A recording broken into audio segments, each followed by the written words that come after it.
Hello दोस्तों, सभी को नमस्कार। आइए पढ़ते हैं कक्षा 8वीं की एनसीईआरटी साइंस की चैप्टर है कि 10वीं चैप्टर है कि किशोरावस्था की ओर। कि दोस्तों आइए पढ़ते हैं किशोरावस्था के बारे में। आप आपने पढ़ा होगा किशोरावस्था के बारे में, आप थोड़ा बहुत जानते होंगे कि कैसे एक एक छोटा-सा बच्चे से कैसे किशोरावस्था की ओर जाता है, कितने तो किस तरह से ये तो थोड़ा बहुत आप जानते होंगे। आइए पढ़ते हैं इसके बारे में और अच्छे से जानते हैं कि क्या होता है किशोरावस्था की ओर। कि ये कक्षा 8वीं की है, तो चैप्टर 10वीं है इस साइंस की। क्या पढ़ते हैं कि पिछले अध्याय में आपने पढ़ा कि जंतु किस प्रकार जनन करते हैं। मानव एवं बहुत से अन्य जंतु एक निश्चित वायु तक पहुँचने के बाद ही जनन कर सकते हैं। मानव किसी निश्चित आयु के बाद ही क्यों जनन कर सकते हैं? इसमें बोला है कि मानव एवं बहुत से अन्य जंतु एक निश्चित आयु तक पहुँचने के बाद ही जनन कर सकते हैं। अगर मानव किसी निश्चित आयु आयु के बाद ही क्यों जनन कर सकते हैं? तो इस अध्याय में आप मानव के शरीर में होने वाले या परिवर्तन को उन परिवर्तनों के विषय में भी पढ़ेंगे जिनके उपरांत वह जनन हेतु सक्षम हो पाते हैं। अध्याय 9 में आप मानव जननांगों के विषय में पढ़ चुके हैं। इस अध्याय में हम उन हार्मोनों के विषय में चर्चा करेंगे जो शिशु या बच्चे में होने वाले उन परिवर्तनों में महत्वपूर्ण भूमिका निभाते हैं और जिनके कारण बच्चा बड़ा होकर व्यक्त हो जाता है। अब पढ़ते हैं, अगला है 10.1 कि किशोरावस्था एवं यौवनारंभ। पढ़ते हैं इसके बारे में कि बूझो अपना 12वां जन्मदिन मना रहा था और मित्रों के चले जाने के पश्चात बूझो और पहली अपने माता पिता के साथ बातें करने लगे। और पहली एक कन्या विद्यालय में पढ़ती है और वह हंसने लगी और उसने टिप्पणी की कि बूझो कि कई मित्रों जिनसे वह 1 वर्ष बाद मिली थी कि लंबाई एकाएक कितनी बढ़ गई और उनमें से कुछ तो मूछें आने से जोकर या कार्टूने नज़र आ रहे थे। और उसकी माँ ने यह समझाया कि ये लड़के बड़े हो गए हैं और वृद्धि जन्म के समय से ही होने लगती है, परंतु 10 या 11 वर्ष की आयु के बाद वृद्धि में एकाएक तीव्रता आती है और वृद्धि साफ दिखाई देने लगती है। शरीर में होने वाले या परिवर्तन या वृद्धि प्रक्रिया का एक भाग है। यह इस बात का संकेत है कि अब आप बच्चे नहीं रहे तथा युवावस्था में यह कदम रख रहे हैं। शरीर में होने वाले इस परिवर्तन की अवधि कब तक रहती है? तो जीवन का यह ऐसा अजीब काल है कि इसमें आप ना तो बच्चे रहते हैं और ना ही बड़े। मैं जिज्ञासु हूँ कि क्या बाल्यकाल एवं युवावस्था के मध्य की इस अवधि का कोई विशेष नाम है? वृद्धि एक प्राकृतिक प्रक्रम है। जीवन काल की वह अवधि जब शरीर में ऐसे परिवर्तन होते हैं जिसके परिणाम स्वरूप जनन या परिपक्वता आती है, तो किशोरावस्था या एडोलेसेंस कहलाती है। किशोरावस्था लगभग 11 वर्ष की आयु से प्रारंभ होकर 18 अथवा 19 वर्ष की आयु तक रहती है। किशोरावस्था कितने वर्ष तक होती है दोस्तों? इसमें बोला गया है कि किशोरावस्था लगभग 11 वर्ष की आयु से प्रारंभ होकर 11 वर्ष से प्रारंभ होकर और 18-19 वर्ष तक की आयु तक रहती है। यह अवधि क्योंकि अंग्रेजी के 13 और 18 या 19 वर्ष की आयु तक होती है। किशोरों की टीनेजर्स भी कहा जाता है कि लड़कियों में यह अवस्था लड़कों की अपेक्षा एक या 2 वर्ष पूर्व प्रारंभ हो जाती है। तो इसमें क्या बोला, किशोरावस्था की अवधि के व्यक्तियों में भिन्न होती है। किशोरावस्था के दौरान मनुष्य के शरीर में अनेक परिवर्तन होते हैं। यह परिवर्तन यौवनारंभ का संकेत है और इसमें सबसे महत्वपूर्ण परिवर्तन है लड़के एवं लड़कियों की जनन क्षमता का विकास। किशोर की जनन परिपक्वता के साथ ही यौवनारंभ समाप्त हो जाता है। कि पहले और बूढ़ों को एहसास होता है कि लंबाई में एकाएक वृद्धि एवं लड़कों में हल्की दाढ़ी मूछें आना किशोरावस्था के लक्षण है। वे यौवनारंभ में होने वाले अन्य परिवर्तन के विषय में जानना चाहते हैं। कि 10.2 यौवनारंभ में होने वाली परिवर्तन क्या है? लंबाई में वृद्धि। लंबाई में एकाएक वृद्धि यौवनारंभ के दौरान होने वाला सबसे अधिक दृष्टिगोचर परिवर्तन है। इस समय शरीर की लंबी अवस्थियों की अर्थात हाथ एक एवं पैरों की अस्थियों हड्डियों की एवं लंबाई में वृद्धि होती है और व्यक्ति लंबा हो जाता है। क्रियाकलाप 10.1 निम्नलिखित चार्ट में लड़के व लड़कियों की आयु के साथ लंबाई में वृद्धि की औसत दर को दर्शाया गया है। कॉलम 2 और 3 में किसी व्यक्ति की लंबाई को प्रतिशत में दर्शाया गया है जो किसी आयु पर पहुंचने पर होती है। आयु को कॉलम 1 में दर्शाया गया उदाहरण 11 वर्ष को आयु की तक एक लड़का अपनी पूर्ण लंबाई का 81% लक्ष्य प्राप्त करता है, जबकि लड़की अपनी पूर्ण लंबाई का 88% तक पहुंच जाती है। यह आंकड़ा या प्रतिनिधित्व मात्र है जो व्यक्तियों में भिन्न हो सकते हैं। अपने मित्रों के लिए सारणी का प्रयोग करके उनकी पूर्ण लंबाई का अनुमान लगाएं और पता लगाएं कि आपकी कक्षा में कौन सबसे लंबा है और कौन सबसे बौना हो सकता है। कि आयु वर्ष में दिया है 8 वर्ष में लड़के की पूर्ण लंबाई का प्रतिशत 72%, जबकि लड़कियां 77% होती है। जब 8-9 वर्ष के होते हैं तो लड़के 75% और लड़कियां 81% हो जाती है। जब 10 वर्ष के होते हैं तो लड़के 78% और लड़कियां 84% हो जाती है। जब 11 वर्ष के होते हैं तो लड़के 81% और लड़कियां 88% लंबाई की हो जाती है। जब 12 वर्ष की होते हैं तो लड़के 84% लंबाई के होते हैं और लड़कियां 91% के लंबाई की हो जाती है। जब 13 वर्ष की होते हैं कि लड़के के 88% होते हैं लड़कियों की लंबाई, और जबकि लड़कियों की लंबाई 95% हो जाती है। और 14 वर्ष की आयु में लड़के 92% की लंबाई हो जाते हैं और लड़कियां 98% की लड़कियां 98% की हो जाती है लंबाई में। और 15 वर्ष की आयु में क्या होते हैं कि लड़के क्या होते हैं कि 95% लंबाई हो जाती है, जबकि लड़कियां 99% हो जाती है। 16 वर्ष की एज में लड़के 98% लंबाई हो जाती है, जबकि लड़कियां 99.5% होती है। और 17 वर्ष की वर्ष में कि 99% लड़कियां के हो जाते हैं लंबाई और लड़कियां की 100% हो जाती है। 18 वर्ष में दोनों की 100-100।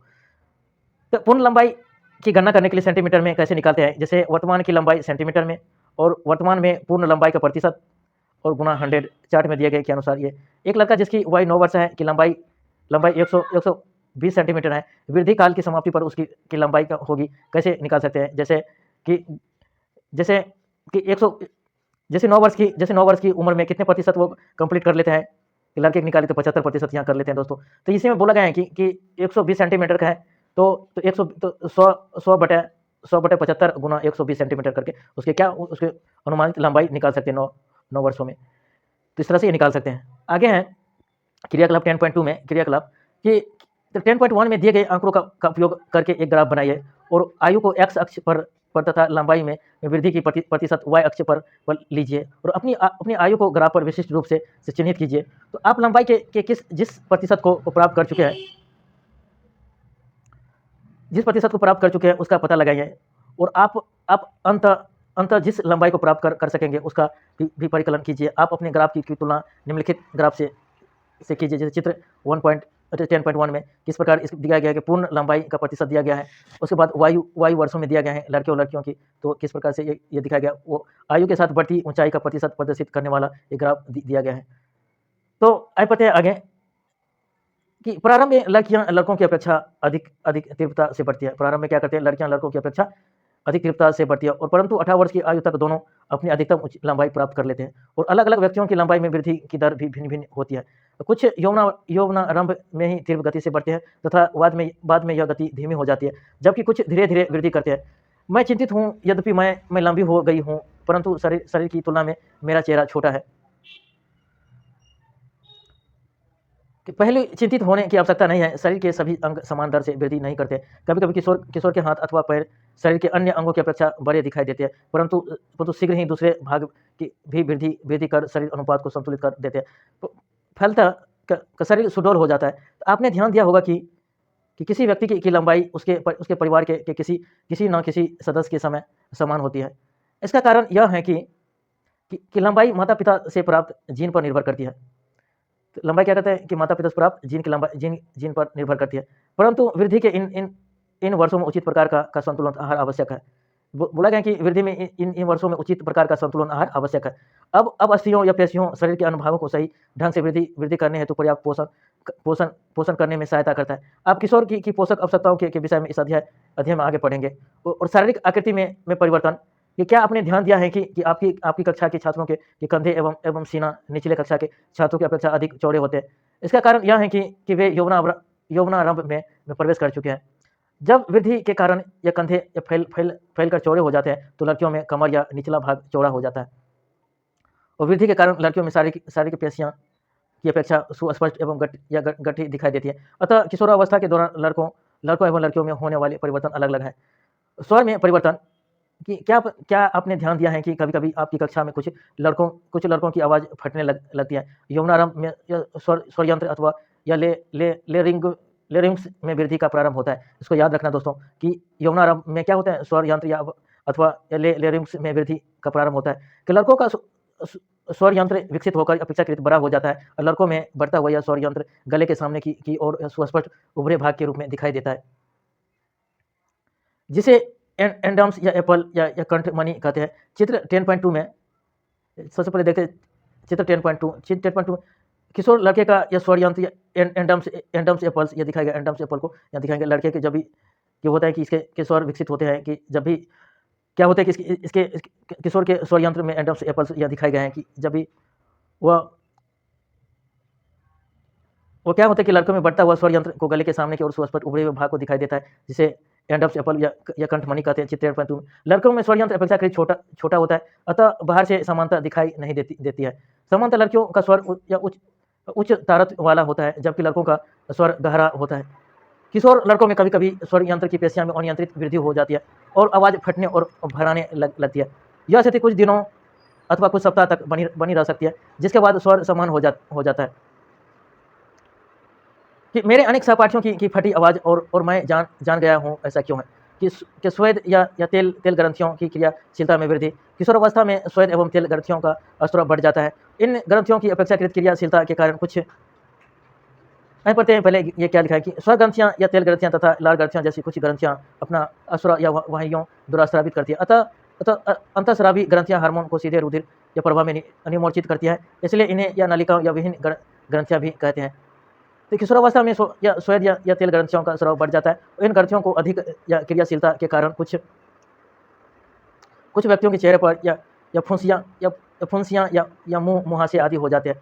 जनन अंगों का विकास पिछले अध्याय में चित्र 9.1 एवं 9.3 में दर्शाए गए कि मानव जनांगों का या पुनरावलोकन कीजिए और यौवनारंभ में नर जनांग जैसे विरेचन एवं शिशन पूर्णतः विकसित हो जाते हैं। विरेचन से शुक्राणु का उत्पादन भी प्रारंभ हो जाता है। लड़कियों में अंडाशय साइज में वृद्धि हो जाती है।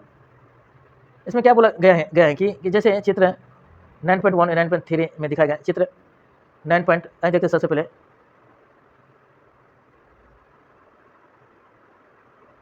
आगे देखेंगे दोस्तों, आगे देखेंगे चित्र 9.1 और 9.3 दर्शाए गए कि मानव जनांगों का या पूर्वावलोकन कीजिए।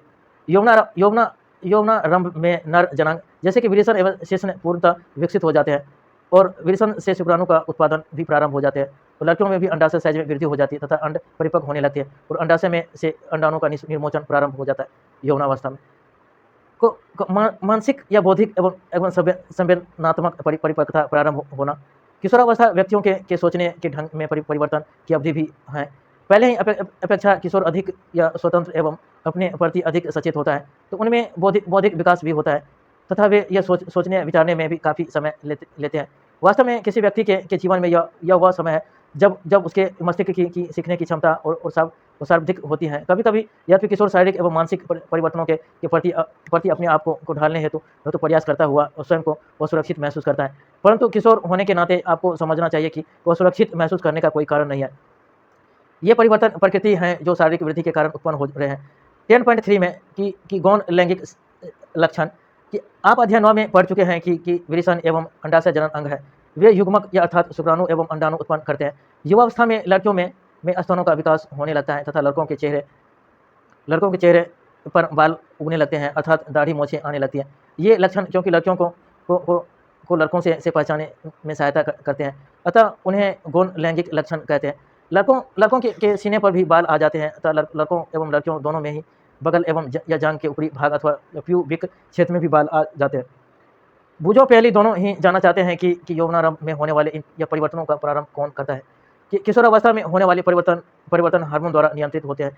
कि हार्मोन रासायनिक पदार्थ हैं या अंतःस्रावी ग्रंथियों अथवा अंतःस्रावी द्वारा स्रावित किए जाते हैं। इसमें क्या बोला, किशोरावस्था में होने वाले परिवर्तन हार्मोन द्वारा नियंत्रित होते हैं और यह हार्मोन रासायनिक पदार्थ है यह अंतःस्रावी ग्रंथियों अथवा अंतःस्रावी तंत्र द्वारा स्रावित किए जाते हैं। यौवनारंभ के साथ ही विरेचन या पुरुष हार्मोन या टेस्टोस्टेरोन का स्रावन प्रारंभ कर देता है। यह लड़कों में परिवर्तनों का कारक है जिनके बारे में आपने अभी पढ़ा है कि उदाहरण के लिए चेहरे पर बालों का आना या लड़कों में यौवनारंभ के साथ ही अंडाशय की स्त्री हार्मोन अथवा एस्ट्रोजन उत्पादित करना। इसमें क्या बोला गया है कि उदाहरण के लिए चेहरे पर बाल आना और लड़कियों में यौवनारंभ के साथ ही अंडाशय स्त्री हार्मोन अथवा एस्ट्रोजन उत्पादित करना प्रारंभ कर देता है, जिससे स्तन या विकसित हो जाते हैं और दुग्धस्रावी ग्रंथियों अथवा दुग्ध या ग्रंथियों स्तन के अंदर विकसित होती है। इन हार्मोन के उत्पादन का नियंत्रण एक अन्य हार्मोन द्वारा किया जाता है जो पीयूष ग्रंथि अथवा या प्यूटरी ग्रंथि द्वारा स्रावित किया जाता है। इसमें क्या बोला गया है कि जैसे क्या होता है कि उदाहरण जैसे आपको चेहरे पर बाल आना लड़कियों यौन अवस्था के प्रारंभ से अंडाशय स्त्री हार्मोन तथा एस्ट्रोजन उत्पादित करना प्रारंभ कर देता है, जिससे स्तन विकसित होते हैं। दुग्धस्रावी ग्रंथियों अथवा दुग्ध ग्रंथियों स्तन के अंदर विकसित होती है। इन हार्मोन के उत्पादन का नियंत्रण एक हार्मोन द्वारा किया जाता है जो पीयूष ग्रंथि एवं प्यूटरी ग्रंथि द्वारा स्रावित होता है। इसमें बोला कि इन हार्मोन का नियंत्रण किसे होता है, पीयूष ग्रंथि अथवा या प्यूटरी ग्रंथि द्वारा स्रावित किया जाता है। जिससे 10.4 में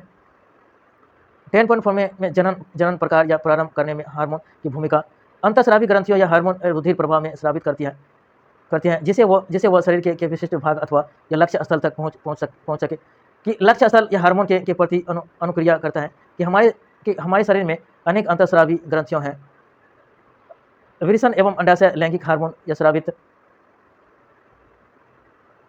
करते हैं। इसमें क्या बोला गया है कि जनन प्रकार या प्रारंभ करने में हार्मोन की भूमिका होते हैं कि अंतःस्रावी ग्रंथियां हार्मोन या रुधिर प्रभाव में स्रावित करती हैं जिससे वह शरीर के विशिष्ट भाग अथवा या लक्ष्य स्थल तक पहुंच सकते हैं। तो लक्ष्य स्थल हार्मोन के प्रति अनुक्रिया करता है। हमारे शरीर में अनेक अंतःस्रावी ग्रंथियां या विरेचन एवं अंडाशय लैंगिक या हार्मोन स्रावित करते हैं। तो आपने अभी पढ़ा है कि यह हार्मोन या गौण या लैंगिक लक्षणों के लिए उत्तरदायी है।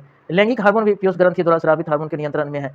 चित्र 10.3 में पीयूष ग्रंथि अनेक हार्मोन स्रावित करती है। कि यहाँ पर देखते हैं, जैसे इसमें बोला गया है कि आगे देखेंगे दोस्तों, चित्र देखेंगे। इसमें क्या बोला गया कि लैंगिक, जैसे कि आपने कभी पढ़ा है कि यह हार्मोन गौण लैंगिक लक्षणों के लिए उत्तरदायी होते हैं। तो लैंगिक हार्मोन भी पीयूष ग्रंथि द्वारा स्रावित होते हैं। लैंगिक हार्मोन क्या होते हैं? पीयूष ग्रंथि द्वारा स्रावित होते हैं। स्रावित हार्मोन के नियंत्रण में है कि पीयूष ग्रंथि द्वारा स्रावित हार्मोन नियंत्रण में रहते हैं। जैसे चित्र 10.3 में, आइए चित्र देखते हैं 10.3 में किस प्रकार पीयूष ग्रंथि। चित्र 10.5 दिखाया गया है। आगे हैं दोस्तों, उसको देखेंगे, पढ़ेंगे। इसमें पीयूष ग्रंथि अनेक हार्मोन स्रावित करती है। पीयूष ग्रंथि क्या करता है? अनेक हार्मोन स्रावित करती है। उनमें से एक हार्मोन अंडाशय में या अंडाणु एवं विरेचन में शुक्राणु के परिपक्व होने को नियंत्रित करता है। पीयूष ग्रंथि क्या करते हैं कि उनमें से अनेक हार्मोन स्रावित करते हैं। उनमें से एक है हार्मोन अंडाशय से अंडाणु एवं विरेचन से शुक्राणु के परिपक्व होने का नियंत्रित करता है। आइए देखते हैं कि पीयूष ग्रंथि से स्रावित होने वाले जनांगों को या टेस्टोस्टेरोन या पुरुष या नर में तथा एस्ट्रोजन स्त्रियों में स्रावित करने के लिए उत्पत्ति करता है। तो ये क्या कहते हैं? पीयूष ग्रंथि से यह स्रावित हार्मोन या जनांग को ये दर्शाते हैं कि टेस्टोस्टेरोन या पुरुष नर में या एस्ट्रोजन स्त्रियों में। रुधिर प्रवाह में स्रावित किया जाता है तथा शरीर के विभिन्न भागों या लक्ष्य स्थल तक पहुंचता है। यौनारंभ के समय शरीर में यह परिवर्तनों को उद्दीपन करता है। तो क्या कहता है कि यौनारंभ के समय क्या कहते हैं? शरीर में परिवर्तनों को उद्दीपित करता है। यौनारंभ में शारीरिक परिवर्तन हार्मोन द्वारा नियंत्रित होते हैं। इसमें क्या बोला गया है कि यौनारंभ में शारीरिक परिवर्तन हार्मोन द्वारा नियंत्रित होते हैं। पहले और बूझो समझ गए हैं कि यौनारंभ व्यक्ति में जनन अवधि का प्रारंभ है, और जब व्यक्ति जनन की क्षमता प्राप्त करता है, और परंतु वे जानना चाहते हैं कि क्या जनन काल एक बार प्रारंभ होने के बाद जीवन या प्रयत्न तक चलता रहता है या कभी समाप्त होता है। पढ़ते हैं आगे कि मानव में जनन काल की अवधि क्या होते हैं। 10.5 में जब किशोरों की विरेचन या अंडाशय युग्मक उत्पादित करने लगते हैं तब वे जनन के योग्य हो जाते हैं। युग्मक की परिपक्वता एवं उत्पादन की क्षमता पुरुषों में स्त्रियों की अपेक्षा अधिक अवधि तक रहती है। इसमें क्या बोला गया है? पुरुष में स्त्रियों की अपेक्षा अधिक अवधि तक रहती है। इसमें क्या बोला कि जब किशोरों की विरेचन और अंडाशय युग्मक उत्पादित करने लगते हैं तो तब वे जनन के योग्य हो जाते हैं, और युग्मक की परिपक्वता एवं उत्पादन की क्षमता पुरुषों में स्त्रियों की अपेक्षा क्या होते हैं कि अधिक अवधि तक रहती है। जैसे स्त्रियों में जन्मावस्था का प्रारंभ यौनावस्था 10 से 12 वर्ष की वायु में होता है से हो जाता है, तथा समानता ये 45 से 50 वर्ष की वायु तक चलता रहता है। और यौनारंभ में अंडाणु परिपक्व होने लगते हैं, और अंडाणु में एक अंडाणु परिपक्व होता है, तथा लगभग 28 से 30 दिनों के अंतराल तक किसी भी एक अंडाशय द्वारा निमोचित होता है। इस अवधि में गर्भाशय की दीवार मोटी हो जाती है, और जिसे वो अंडाणु के निषेचन के पश्चात युग्मनज का ग्रहण कर सकते हैं, और जिसके फलस्वरूप गर्भाधारण होता है। इसमें क्या बोला गया है कि जब भी आप क्या होते हैं कि अंडाशय में एक अंडाणु परिपक्व होता है, तथा लगभग 28 से 30 दिनों के अंतराल पर किसी एक अंडाशय द्वारा निर्मोचित होता है, तो इस अवधि में ये गर्भाशय की दीवार मोटी हो जाती है, जिससे वह अंडाणु के निषेचन के पश्चात युग्मनज को ग्रहण कर लेते हैं, जिसके फलस्वरूप गर्भाशय होता है। यदि अंडाणु का निषेचन नहीं हो पाता है, तब वे स्थिति में अंडाणु तथा गर्भाशय का मोटा स्तर उसकी रुधिर वाहिका सहित निस्तारित हो जाता है। इसमें क्या बोला कि यदि अंडाणु में निषेचन नहीं हो पाता है, तो तब उस स्थिति में अंडाणु तथा गर्भाशय का मोटा स्तर उसकी रुधिर वाहिका सहित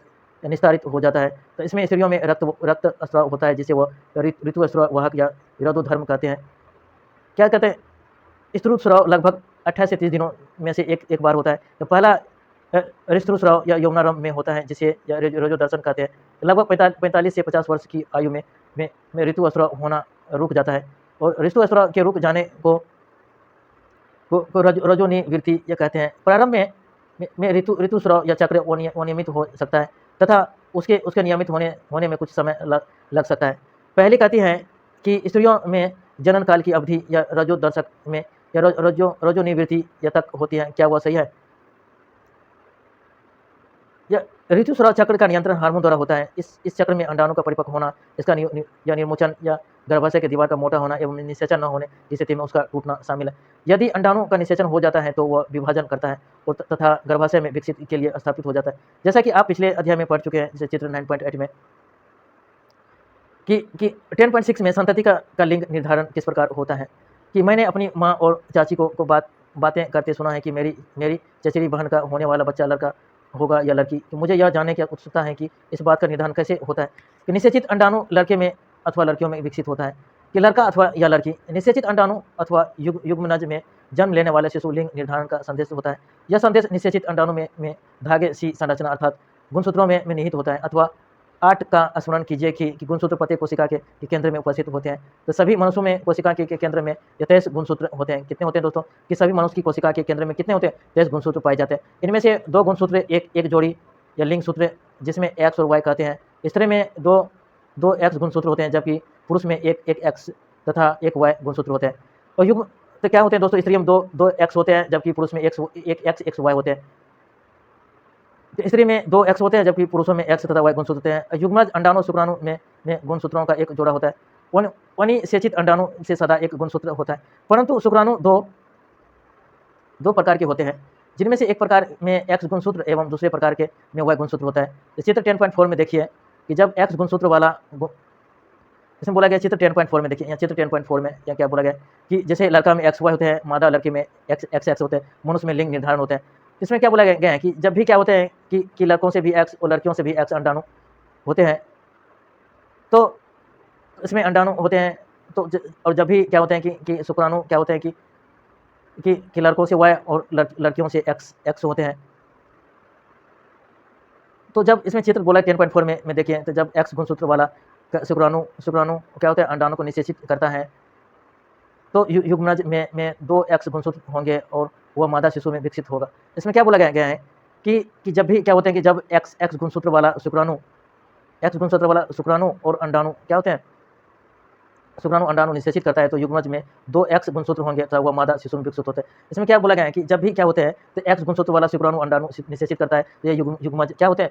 2 एक्स गुणसूत्र बनते हैं। 2 एक्स गुणसूत्र क्या होता है? मादा शिशु में विकसित होता है। यदि अंडाणु को निषेचित करने वाले गुणसूत्रों में वाई गुणसूत्र युग्मज नर शिशु में विकसित होगा। इसमें बोला गया कि यदि शुक्राणु में वाई गुणसूत्र हैं तो युग्मज नर शिशु होगा। इसमें बोला गया है कि जब भी क्या होते हैं गुणसूत्र में जैसे क्या होते हैं, जैसे क्या होते हैं कि शुक्राणु अंडाणु एक्स गुणसूत्र दोनों दो एक्स गुणसूत्र होते हैं, तो क्या होते हैं? मादा शिशु जन्म देते हैं। और जब भी क्या होते हैं कि शुक्राणु वाई गुणसूत्र होते हैं, तो एक से एक्स होते हैं, एक से लड़कों से एक्स होते हैं, लड़कों से वाई होते हैं, लड़कियों से एक्स होते हैं। तो उसमें क्या होते हैं? युग्मज नर शिशु होते हैं। तो मादा शिशु कब होते हैं? जब दोनों से अंडाणु शुक्राणु एक्स 2 गुणसूत्र होते हैं। और क्या होते हैं नर शिशु? क्या होते हैं जब भी कि क्या होते हैं कि शुक्राणु एक्स गुणसूत्र और एक्स सूत्र वाई गुणसूत्र होते हैं। क्या होते हैं कि लड़कों से वाई गुणसूत्र होते हैं और लड़कियों से एक्स गुणसूत्र प्राप्त होते हैं, तो उसे क्या होते हैं? नर शिशु में विकसित होते हैं। इसको आपने देखा दोस्तों, जैसे अंडाणु में क्या होते हैं कि जैसे यहाँ देखिए दोस्तों कि क्या होते हैं कि अंडाणु में शुक्राणु में क्या होते हैं कि जब भी यह होते हैं कि लड़कों को दिखाया गया है कि जब भी ये क्या होते हैं कि लड़कों से एक्स गुणसूत्र और लड़कियों से एक्स गुणसूत्र होते हैं, तो इस स्थिति में क्या होते हैं? तो मादा शिशु पैदा होते हैं। और जब भी लड़कों से क्या होते हैं, इसमें क्या होते हैं कि लड़कों से एक्स गुणसूत्र और लड़कियों से क्या होते हैं कि एक्स अंडाणु, लड़कों से वाई अंडाणु, लड़कों से वाई शुक्राणु और लड़कियों से एक्स अंडाणु होते हैं। तो उस स्थिति में क्या होते हैं कि नर मादा उत्पत्ति होते हैं। और जब भी क्या होते हैं कि लड़कों से एक्स गुणसूत्र और लड़कियों से एक्स गुणसूत्र होते थे, मादा शिशु के जन्म होते हैं। और जब भी क्या होते हैं लड़कों से वाई गुणसूत्र वाई शुक्राणु क्या होते हैं, जब भी लड़कों से क्या होते हैं वाई गुणसूत्र और लड़कियों से एक्स गुणसूत्र होते हैं, तो उस स्थिति में नर क्या होते हैं? नर कि क्या होते हैं? नर शिशु का उत्पत्ति होते हैं। इसके बारे में आप जो अच्छी तरह से इसको बारे में आप पढ़ लिया है। तो इसमें सीधे से समझो दोस्तों, जैसे नर शिशु होते हैं तो उसमें क्या होते हैं? एक्स वाई होते हैं। जब भी मादा होंगे तो उसमें क्या होते हैं कि एक्स होंगे। तो नर शिशु में क्या होते हैं कि क्या होते हैं कि जैसे पिता से वाई शुक्राणु होते हैं कि माता से कि एक्स अंडाणु होते हैं। और क्या होते हैं जब भी उसमें क्या होते हैं कि नर शिशु पैदा होते हैं। और क्या होते हैं कि मादा शिशु कब पैदा होते हैं? जब भी पिता से एक्स शुक्राणु और क्या होते हैं और क्या होता है, माता से तो वाई, सॉरी माता से एक्स अंडाणु तो प्राप्त। उस स्थिति में क्या होता है कि मादा शिशु की उत्पत्ति होते हैं। इसके बारे में आप पढ़ लिया। आगे बढ़ते हैं। चित्र 10.4 में या मनुष्य में लिंग निर्धारण या पढ़ें। तो अब आप जान गए हैं कि जन्म से पूर्व शिशु की लिंग का निर्धारण या किसे माता के लिंग गुणसूत्रों द्वारा किया जाता है। यह धारणा कि बच्चे के लिंग के लिए उसकी माँ उत्तरदायी या पूर्णतः या निराधार एवं अन्य संगत हो है। लिंग हार्मोन के अतिरिक्त या अन्य हार्मोन, ये चित्र 10.3 या पुण्य अवलोकन कीजिए। और पीयूष ग्रंथियों का स्रावित हार्मोन या जनांग को उनके हार्मोन उत्पन्न करने के लिए या उद्दीपित करते हैं। आप पढ़ ही चुके हैं कि पीयूष ग्रंथि एक अंतःस्रावित ग्रंथि है जो मस्तिष्क से जुड़ी होती है। पीयूष ग्रंथि क्या होते हैं? पीयूष ग्रंथि अंतःस्रावित ग्रंथि होते हैं जो क्या होते हैं, या मस्तिष्क से जुड़े होते हैं। यहाँ दोस्तों या पीयूष ग्रंथि को दिखाए गए हैं जो मस्तिष्क से जुड़े होते हैं। तो पीयूष ग्रंथि या विरेचन एवं अंडाशय के अतिरिक्त हमारे शरीर में या थायराइड या अग्नाशय एवं एंड्रीलन या अधिविरेचन जैसे कुछ अंतःस्रावी ग्रंथियों भी जैसे चित्र 10.5 में दिखाया गया। पीयूष ग्रंथि एवं विरेचन अंडाशय के अतिरिक्त हमारे शरीर में थायराइड या अग्नाशय या एंड्रीनल या अधिवृक्क जैसे कुछ अंतःस्रावी ग्रंथियों भी हैं। जैसे अंतःस्रावी ग्रंथि जैसे थायराइड ग्रंथि या एंड्रीलिन, जैसे थायराइड ग्रंथि यहाँ दिखाया गया है दोस्तों, यहाँ पीयूष ग्रंथि या थायराइड ग्रंथि दिखाया गया है। ये एंड्रीलिन ग्रंथि यहाँ दिखाया गया है और अग्नाशय यह दिखाए गए हैं। और स्त्रियों में अंडाशय की स्थिति यहाँ दिखाया गया है। स्त्रियों में अंडाशय की स्थिति और विरेचन की स्थिति यहाँ दिखाया गया है। स्त्रियों में यहाँ से अंडाशय की स्थिति होते हैं जबकि मनुष्य में यहाँ से होते हैं। कि इसमें बोला गया मनुष्य के शरीर में अंतःस्रावी ग्रंथियों की स्थिति यहाँ दिखाया गया है चित्र 10.5 में, कि पीयूष ग्रंथि या विरेचन एवं अंडाशय के अतिरिक्त हमारे शरीर में थायराइड, अग्नाशय, एंड्रियन, अधिवृक्क जैसे कुछ अन्य अंतःस्रावी ग्रंथियाँ भी हैं जिसमें देख लिया। आगे पढ़ते हैं आगे। बूझो पहले को याद है कि एक बार जब वह अपनी डॉक्टर या बुआ के यहाँ गए थे तब उन्होंने वहाँ काका नाम के एक लड़के को देखा था जिसका गला बहुत फूला हुआ था एवं उभरा हुआ था। तो उनकी बुआ ने उन्हें बताया कि काका ग्वाइटर या नामक या व्याधि से ग्रस्त है जो थायराइड ग्रंथि का रोग है। जिसमें क्या बोला गया, थायराइड ग्रंथि जैसे ग्वाइटर हो जाते, ग्वाइटर नामक हो जाते कि नामक व्याधि ग्रस्त है तो उसे क्या थायराइड ग्रंथि रोग कहते हैं, जिसे ग्वाइटर कहते हैं, थायराइड ग्रंथि रोग कहते हैं। काका की थायराइड ग्रंथि या थायरॉक्सिन हार्मोन का उत्पादन नहीं कर रही थी। जैसे थायराइड ग्रंथि क्या थायरॉक्सिन हार्मोन उत्पादन नहीं करती, जिसके कारण क्या हो गया उसको, जिस कारण उसको क्या होता है या थायराइड ग्रंथि का रोग हो गया या थायरॉक्सिन हार्मोन उत्पादन नहीं कर रहा था। तो उनकी बुआ ने यह भी बताया कि उनके या फूफा जी मधुमेह से पीड़ित है क्योंकि उनका या अग्नाशय इंसुलिन हार्मोन का उत्पादन पर्याप्त मात्रा में नहीं कर रहा है। इसमें क्या बोला गया है कि उसके फूफा है ना, उसके फूफा जी मधुमेह या डायबिटीज से पीड़ित है। क्यों है पीड़ित? क्योंकि उनका या अग्नाशय इंसुलिन है ना, हार्मोन का उत्पादन पर्याप्त मात्रा, जो अग्नाशय इंसुलिन का ये अग्नाशय दोस्तों, ये अग्नाशय है ना दोस्तों, तो पर्याप्त मात्रा में इंसुलिन का उत्पादन नहीं करेगा तो जिससे क्या होता है डायबिटीज हो जाते हैं दोस्तों, इसको याद रखना। तो अग्नाशय पर्याप्त मात्रा में हार्मोन इंसुलिन का उत्पादन नहीं करता तो क्या होता है, तो मधुमेह डायबिटीज से पीड़ित हो जाते हैं। बूझो एवं पहली ने उनके या दवा खाने में या टंगे या चार्ट में दर्शाए गए एंड्रिलन ग्रंथि के विषय में पूछा। उनको बुआ ने उन्हें बताया कि एंड्रिनल ग्रंथि ऐसे हार्मोन स्रावित करती है कि जो रुधिर में नमक की मात्रा को संतुलित करते हैं। कि एंड्रिलन ग्रंथि क्या करते हैं कि रुधिर में नमक की मात्रा को संतुलित करते हैं। यहाँ दोस्तों एंड्रिलन ग्रंथि है। एंड्रिलन ग्रंथि क्या कहते हैं, रुधिर में नमक की मात्रा को संतुलित करता है। अग्नाशय ग्रंथि क्या होता है कि जैसे आपके मधुमेह डायबिटीज होते हैं, चीनी की मात्रा ज़्यादा होते हैं कि क्या होते हैं कि जिसमें उसमें क्या करते हैं इंसुलिन की मात्रा को नियंत्रित करते हैं। जैसे डायबिटीज से जो पीड़ित होते हैं तो इस प्रकार की मात्रा को नियंत्रित करते हैं। एंड्रिलन क्या करते हैं, नमक की मात्रा को नियंत्रित करते हैं। और थायरॉक्सिन और क्या होते हैं कि इसमें क्या बोला गया कि मधुमेह से पीड़ित होते हैं क्योंकि उसका अग्नाशय इंसुलिन हार्मोन का उत्पादन पर्याप्त मात्रा में नहीं कर रहा है। तो इसी कारण वे क्या होते हैं कि मधुमेह से पीड़ित हो जाते हैं। और जो नमक को संतुलित करने के लिए एड्रिनल नामक हार्मोन का स्रावित भी करती है। कि एंड्रिनल्स या क्रोध, चिंता एवं उत्तेजना की भी अवस्था में भी तनाव के संयोजन का भी कार्य करता है। तो एंड्रिनल ग्रंथि क्या करता है दोस्तों, जब भी क्रोध या चिंता एवं उत्तेजना की अवस्था में के तनाव के संयोजन का कारण करता है। तो थायराइड एवं एंड्रिनल ग्रंथि या पीयूष ग्रंथि द्वारा स्रावित हार्मोन के माध्यम से प्राप्त आदेश के अनुसार ही अपने हार्मोन का स्रवण करती है। पीयूष ग्रंथि या वृद्धि हार्मोन भी यह स्रावित करती है। इसमें क्या बोला गया, पीयूष ग्रंथि भी क्या करते हैं, वृद्धि हार्मोन भी स्रावित करती है जो व्यक्ति की सामान्य वृद्धि के लिए आवश्यक है। पहले बूझो क्या जाना चाहते हैं, क्या अन्य जंतुओं भी हार्मोन की स्रावित होते हैं, क्या जनन प्रक्रिया में उनका कोई योगदान है। चित्र जैसे 10.8 में कीट एवं मेढक में भी जीवन चक्र पूर्ण करने में हार्मोन का योगदान है।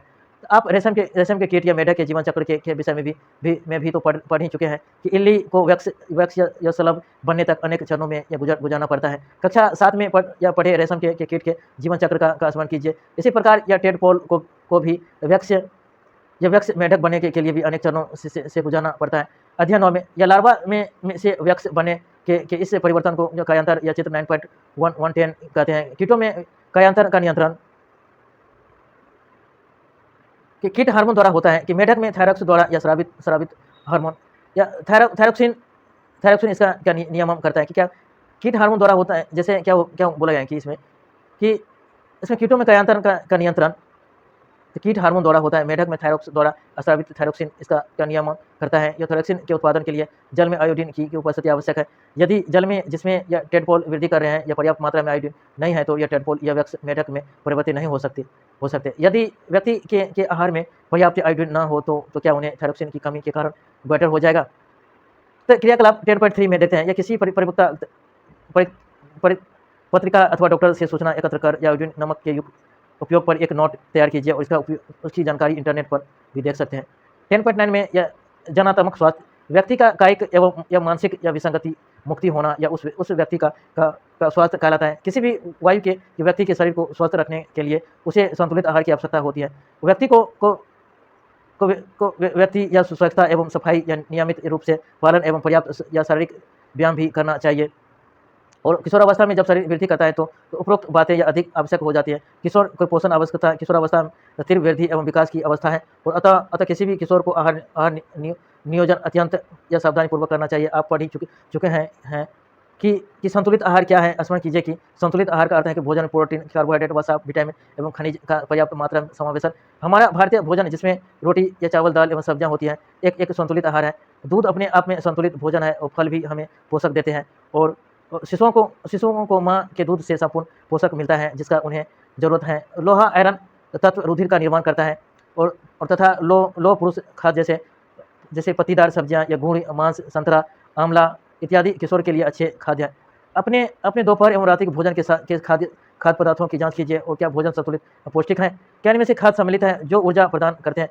तो क्या आप इसमें दूध मांस नट या दालें शामिल है वृद्धि होती प्रोटीन प्रदान करते हैं। क्या इसमें वसा एवं शक्कर भी शामिल है जो ऊर्जा प्रदान करते हैं। फल एवं सब्जियों क्या स्थान है जो रक्षी भोजन है। चिप्स तथा पैक किए हुए अथवा डिब्बाबंद खाद्य यद्यपि स्वादिष्ट होते हैं परंतु उन्हें नियमित भोजन के स्थान पर नहीं खाना चाहिए क्योंकि उनमें पोषक मात्रा पर्याप्त नहीं होती है। क्रियाकलाप 10.4 में अपने मित्रों के साथ एक समूह बनाइए और उन्हें खाद्य पदार्थों के नाम लिखकर जो आपने पिछले दिन की कल नाश्ते दोपहर के भोजन के एवं रात्रिकालीन भोजन में खाए थे उन्हें खाद्य पदार्थों की पहचान कीजिए जो सचमुच वृद्धि के लिए उत्तरदायी है और जंक फूड की भी पहचान कीजिए जो आपने पिछले दिन खाया था। क्रियाकलाप 10.5 या चित्र 10.6 में यह प्रेरणा लेकर चार्ट अथवा पोस्टर बनाकर अपनी कक्षा में लगाएं जिसमें आप किशोर की आहार संबंधी आवश्यकता के प्रति सचेत रहें। इसके लिए आप अपनी रचनात्मक शक्ति का प्रयोग कर इसे विज्ञापन के रूप में भी प्रदर्शित कर सकते हैं। तो आप इस विषय पर भी या प्रतियोगिता का आयोजन भी कर सकते हैं। जैसे मांस या सब्जियां या दूध एवं अंडे फल खाद्यान्न या भोजन के पोषक पदार्थ है कि व्यक्तिगत स्वच्छता कि प्रत्येक व्यक्ति को प्रतिदिन एक बार स्नान करना चाहिए और यदि किशोरों के लिए और भी आवश्यक है कि वे स्वेद ग्रंथियों की अधिक या क्रियाशीलता के कारण शरीर से गंध आने लगती है और शरीर के सभी भागों को स्नान करते समय भली प्रकार या धोकर करना चाहिए और यदि सफाई नहीं रखी तो जीवाणु संक्रमण होने खतरा रहता है। और लड़कियों की ऋतुस्राव के समय सफाई का विशेष ध्यान रखना चाहिए। उन्हें अपने ऋतुस्राव या चक्र का ध्यान रखते हुए या ऋतुस्राव के लिए तैयार रहना चाहिए और हमेशा साफ या सैनिटरी या नैपकिन अथवा घर पर तैयार किए गए कपड़े के पैड इत्यादि का उपयोग करें और आवश्यकता अनुसार हर 4 से 5 घंटे में नैपकिन या अथवा घर पर तैयार किए गए या पैड को बदलें। और शारीरिक व्यायाम ताज़ी हवा में टहलना एवं खेलना शरीर को चुस्त एवं स्वस्थ रखता है और सभी युवा किशोर लड़के एवं लड़कियों को टहलना व्यायाम करना एवं बाहर खेलना चाहिए और भ्रांतियाँ एवं अत्यंत अवधारणाएं करें और न करें। अध्ययन एवं इस अध्याय में आपने मनुष्य के जन्म संबंधी वैज्ञानिक एवं तथ्य सिद्धांतों के विषय में पढ़ा। ऐसी बहुत सी असत्य अवधारणाएं या प्रचलित हैं जिन्हें आपको जानकर किशोर होने के नाते छोड़ना चाहिए। उदाहरण के लिए किशोरों के शारीरिक या परिवर्तन या संबंधी अनुभवों को लेकर अनेक भ्रांतियां एवं असत्य अवधारणा है। इनमें से कुछ को नीचे दिया जा रहा है। तो अब आप इस संबंध में तर्क प्रस्तुत कर सकते हैं कि वह यह मिथ या अथवा असत्य धारणा है जिनका कोई असर नहीं है। ऋतुस्राव के समय यदि कोई लड़की या किसी लड़के को देखती है तो वह गर्भवती हो जाती है। इसे बोला गया है कि ऋतुस्राव के समय यदि कोई लड़की किसी लड़के को देखती है तो वह गर्भवती हो जाती है। तो संतान के लिंग के लिए उसकी माँ उत्तरदायी है। ऋतुस्राव की अवस्था में लड़की का रसोई का काम करना निषिद्ध है। तो आपको ऐसी अन्य अनेक कथन या मिथ मिलेंगे या जिनका कोई आधार नहीं है, तो उनका उखाड़ फेंकिए और छोड़ दीजिए। किशोर द्वारा गर्भधारण। आप संभवतः जाने होंगे कि हमारे देश में विवाह की विविधि संगत या कानूनी आयु या लड़कियों के लिए 18 वर्ष, लड़कों के लिए 21 वर्ष है। इसका कारण है कि यह टीन आयु लड़कियों या मां शारीरिक एवं मानसिक रूप से या मातृत्व के लिए यह तैयार नहीं होती। बाल विवाह या कम उम्र में विवाह या मातृत्व से मां एवं संतान दोनों में ही स्वास्थ्य संबंधी समस्या उत्पन्न हो सकती है।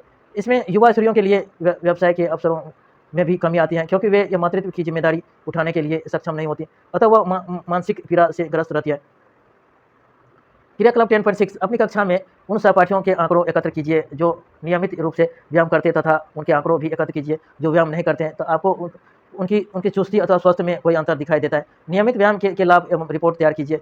नशीली दवाएं या ड्रग्स का निषेध करें। किशोरावस्था का व्यक्ति या शारीरिक एवं मानसिक रूप से अधिक सक्रिय समय है, जो वृद्धि काल एक सामान्य भाग है, अतः भ्रमित अथवा असुरक्षित न महसूस करें।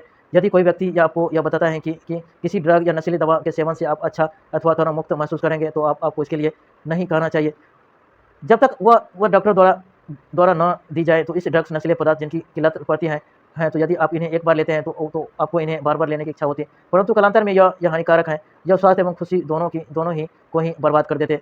अपने एड्स के विषय में तो अवश्य सुना होगा। HIV का नाम खतरनाक विषाणु द्वारा होता है। यह वायरस एक पीड़ित व्यक्ति से स्वस्थ व्यक्ति में ड्रग्स के लिए इस्तेमाल की जाने वाली यह सीरिंज द्वारा भी की जा सकती है। वायरस का संक्रमण दूसरे माध्यमों जैसे पीड़ित रोगी में मां से दूध द्वारा और उसके शिशु में हो सकता है। HIV से पीड़ित व्यक्ति के साथ भी लैंगिक संपर्क स्थापित करने द्वारा भी इस रोग का संक्रमण हो सकता है। तो आपने क्या सीखा? यौन आरंभ होने पर व्यक्ति जनन के सक्षम हो जाते हैं। 11 वर्ष की आयु से 19 वर्ष तक की अवधि किशोरावस्था कहलाता है और यौनारंभ का प्रारंभ होने पर जनन अंगों में वृद्धि होती है तथा शरीर के विभिन्न स्थानों पर बाल आने लगते हैं और लड़कियों में स्तन विकसित होते हैं तथा लड़कों के चेहरे पर दाढ़ी मूछें आ जाती है। तो किशोरावस्था में स्वतंत्र या स्वर यंत्र की वृद्धि होने के कारण लड़कों की आवाज़ फटने लगती है। किशोरावस्था में लंबाई वृद्धि। यौनारंभ एवं जनन अंगों की परिपक्व होना हार्मोन द्वारा नियंत्रित होता है और हार्मोन अंतःस्रावी ग्रंथियों द्वारा यह स्रावित पदार्थ है जो रुधिर में या सीधे पहुंचते हैं। पीयूष ग्रंथि हार्मोन या स्रावित करते हैं जैसे कि वृद्धि हार्मोन तथा अन्य ग्रंथियों वृषण अंडाशय थायराइड या एंड्रीनेल को हार्मोन स्रावित करने के लिए या उद्दीपित करते हैं। अग्नाशय या इंसुलिन का या थायराइड या थायरोक्सिन तथा एंड्रिलेनिन हार्मोन का उत्पादन करते हैं। तो क्या बोला? अग्नाशय इंसुलिन का क्या करते हैं? ये हार्मोन कुछ क्या करते हैं? पीयूष ग्रंथि हार्मोन स्रावित करते हैं, जैसे कि वृद्धि हार्मोन तथा अन्य ग्रंथियों जैसे वृषण अंडाशय थोरैक्स एंड्रिनल हार्मोन स्रावित करने के लिए उद्दीपित करते हैं। तो अग्नाशय इंसुलिन का करते हैं। अग्नाशय क्या? तो इंसुलिन का कहते हैं। थायराइड क्या? थायरोक्सिन का। एड्रिनल क्या कहते हैं? एड्रिनलिन हार्मोन का उत्पादन करते हैं। तो टेस्टोस्टेरोन नर हार्मोन है और एस्ट्रोजन मादा हार्मोन है और गर्भाशय की दीवार निषेचित अंडाणु युग्मज ग्रहण के लिए अपने आप को तैयार करती है। निषेचन न होने की स्थिति में गर्भाशय की दीवार की आंतरिक सतह या निस्तारित होकर शरीर से बाहर रक्त के साथ प्रवाहित हो जाती है। इसे ऋतुस्राव या रजोधर्म कहते हैं कि जन्मे शिशु का लिंग निर्धारण इस बात पर भी निर्भर करता है कि युग्मनज में XX गुणसूत्र और तथा XY गुणसूत्र। किशोरावस्था में संतुलित आहार करना और व्यक्तिगत स्वच्छता का पालन करना महत्वपूर्ण है। किशोरावस्था में संतुलित आहार लेना बहुत इंपॉर्टेंट है दोस्तों। तो कितना आदमी दोस्तों है जिसको संतुलित आहार नहीं मिल पाता है दोस्तों, वो कुपोषण का शिकार हो जाते हैं, जिसके कारण होता है कि उसके अंग पूर्णतः विकसित नहीं होते हैं किशोरावस्था में, जिसके कारण वो आगे तक उसका जीवन और चलते रहता है इसीलिए किशोरावस्था में संतुलित आहार इंपॉर्टेंट है और व्यक्तिगत स्वच्छता का भी पालन करना चाहिए। आगे पढ़ते हैं। इसको अभ्यास करना दोस्तों, एक बार वीडियो को दोबारा देखना, इसको अभ्यास करना। मैं धीरे धीरे स्लाइड कर रहा हूँ कि इसको स्क्रीनशॉट ले लो, इसका स्क्रीनशॉट ले लो वीडियो को, इसको अभ्यास करना। इसका स्क्रीनशॉट ले लो तो इसको अभ्यास करना। मैं धीरे धीरे स्लाइड कर रहा हूँ, एक बार दोबारा वीडियो को देखना, इसको अभ्यास करना। आप जब तक अभ्यास नहीं करेंगे तो कुछ नहीं सीख पाएंगे। इसको अभ्यास करना।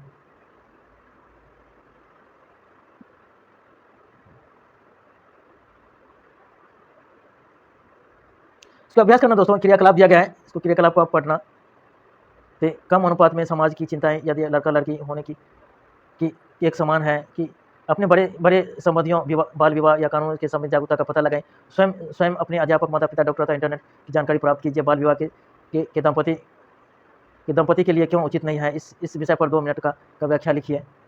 और क्या बोला कि बाल विवाह के कानूनी पहल के संबंध में जागरूकता का पता लगाइए कि बाल विवाह के HIV एड्स के बारे में या समाचार पत्र एवं या पत्रिकाओं के कटिंग एकत्रित कीजिए। HIV एड्स पर 15 से 20 वाक्यों को लेख कीजिए। इसमें बोला गया कि बाल विवाह कानून के बारे में भी आप पता लगाए, उसको जागरूकता को पता लगाए, उसके बारे में लिखिए। और HIV एड्स के बारे में लिखिए 15 से 20 वाक्यों में। और 2011 जनगणना के अनुसार 1000 पुरुषों में से 940 स्त्रियों का भी पता लगाएं और कम अनुपात के लिए समाज की क्या चिंता है। याद रखिए कि लड़का अथवा लड़की होने की संभावना एक समान है और इम्यूनो सिंथेटिक क्या है और यह जानकारी किस प्रकार उपयोगी है। भारत में इस तकनीक का द्वारा या गर्भावस्था शिशु के लिंग की पहचान करने के प्रतिबंध क्यों है। तो अपने समग्र या विचारों को समाहित करते हुए कि जनन संबंधियों तत्वों की जानकारी के महत्व पर संक्षिप्त टिप्पणियाँ लिखिए। थैंक यू दोस्तों, आज इतना ही। Thank you. आप इसको एक बार दोबारा देख लो। आज तक इतना ही, अगले दिन देखेंगे अगला चैप्टर।